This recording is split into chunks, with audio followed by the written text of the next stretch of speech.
gritando pelo meio da rua ou fazendo escândalos, né? São pessoas íntegras, não pode ser assim. Depois são comprometidos com a palavra de Deus.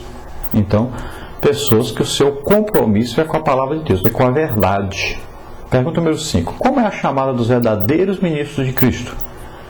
Então, primeiro, são chamados pela vontade de Deus, como nós já vimos.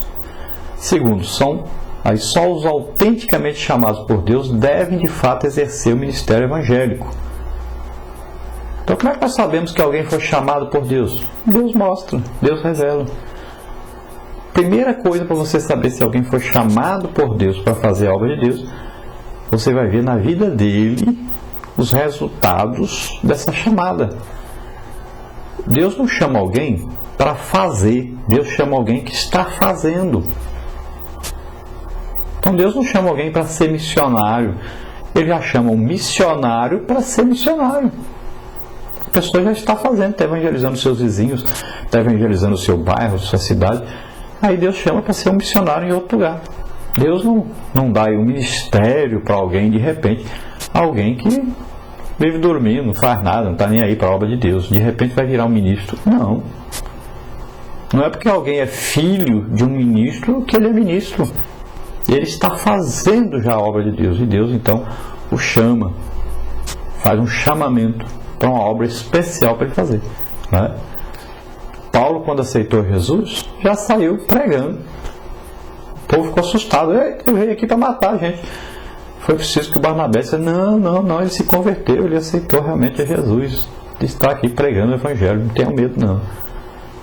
Já saiu pregando. E Deus o chamou.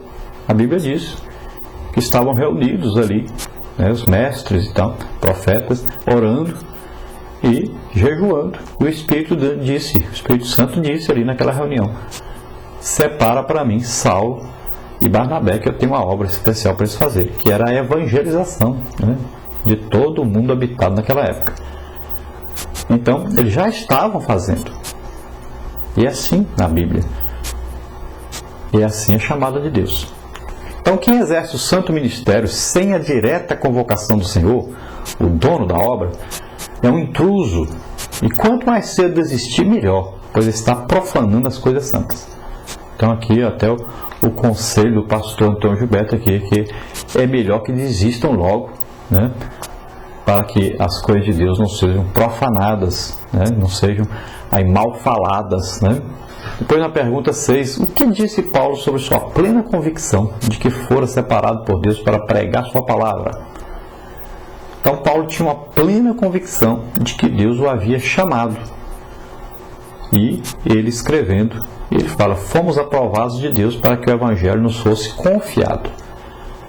Então Paulo recebeu uma chamada do próprio Jesus, confirmada depois, né, quando ele estava cego, que Ananias chegou e disse para ele que o Senhor Jesus o havia chamado e que ele passaria por grandes lutas para servir o Senhor. Mas era o plano de Deus na vida dele. Então recebeu uma chamada do próprio Deus e por 3 vezes o próprio Jesus falou com Paulo. Então são coisas maravilhosas na vida de alguém quando ele tem uma chamada do próprio Deus. Por isso que é bom fazer teste com Deus. Quando você vai fazer alguma coisa, faça o teste. Às vezes parece bom na hora que nós recebemos um convite, uma proposta e tal. Parece uma coisa tão boa, um caminho se abre assim na frente, a gente fala que até é de Deus. Mas nem sempre é de Deus. Consulte a Deus para saber se é. Número 7. Como é o senso de responsabilidade ministerial? Então, é um genuíno obreiro de Cristo, é aquele então que tem acurado discernimento espiritual. Então é aquele que consulta o Espírito Santo sempre. É aquele que tem intimidade com o Espírito Santo. Depois, um genuíno obreiro de Cristo sempre age com o objetivo de obter um bom testemunho.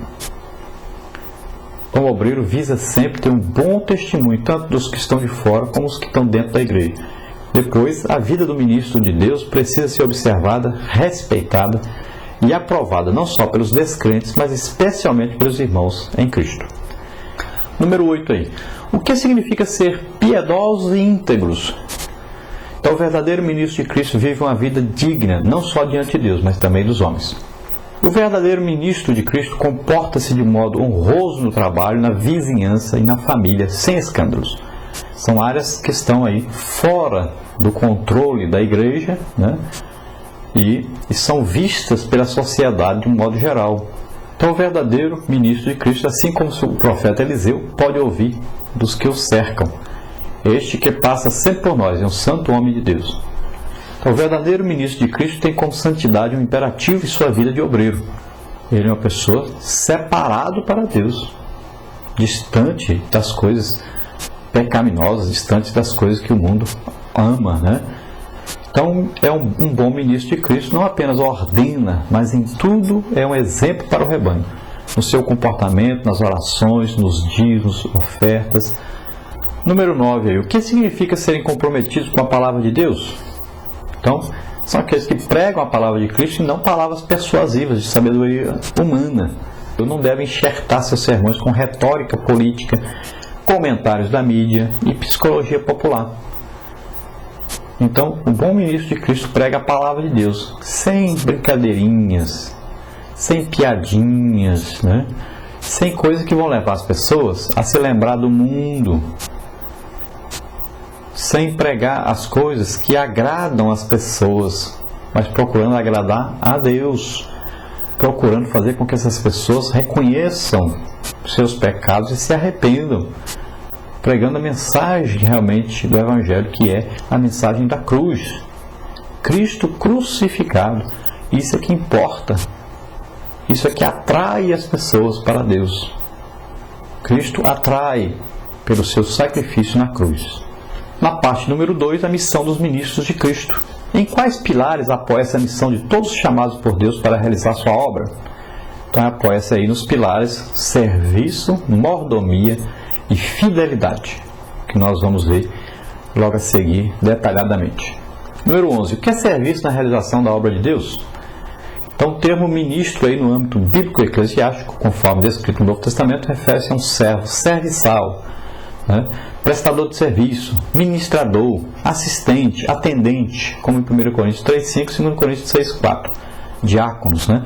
Romanos 15,16 também fala, Hebreus 8,2 fala de leitorgos, e Atos 26,16, 1 Coríntios 4,1, hiperetes, né? Todo servo no trabalho do Senhor, então, é pequeno, humilde, seja qual for a sua posição. Só o Eterno é infinitamente grande, e se alguém pensa que é grande, não é nada diante dele. O verdadeiro servo de Deus não tem vontade própria, seu prazer e realização estão em fazer a vontade do Senhor por amor, gratidão e privilégio. Então, veja bem, deve ser considerado um privilégio servir ao Senhor. E esse serviço, a realização na obra de Deus, então, é um termo que indica sempre que a pessoa é pequeno, é um assistente, está a serviço de alguém superior. Número 12. O que é mordomia na realização da obra de Deus? Também para completar. O apóstolo Paulo e seus companheiros de ministério não se consideravam donos da obra de Deus, mas mordomos do Senhor, isto é, dispenseiros dos mistérios de Deus, ou seja, aqueles que administram os negócios de seu Senhor. O obreiro cristão, portanto, não é dono da obra, serviço ou trabalho que ele faz para Deus na igreja. O Altíssimo dá obreiros à igreja, mas não dá à igreja aos obreiros como propriedade sua para fazer o que deseja e como quiser. A igreja, o rebanho e a obra pertencem ao Senhor.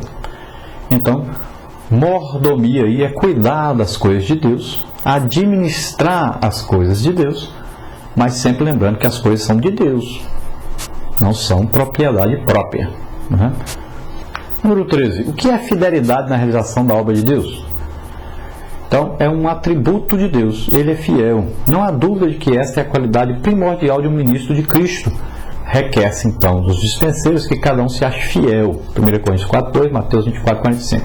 De nada adianta o obreiro pregar o evangelho e ensinar a palavra se ele é desobediente, se ele é displicente e nem sequer pratica o que prega e ensina.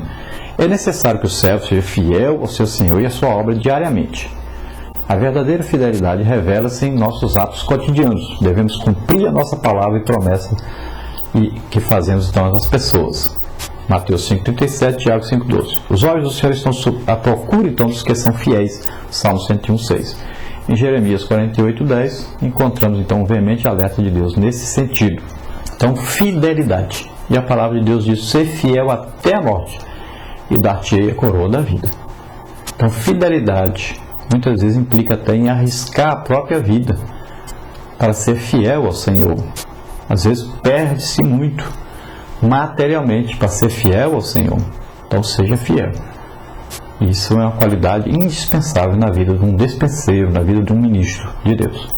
Parte 3. Ministros dos mistérios de Deus. Que mistérios são esses? Então, pergunta número 14.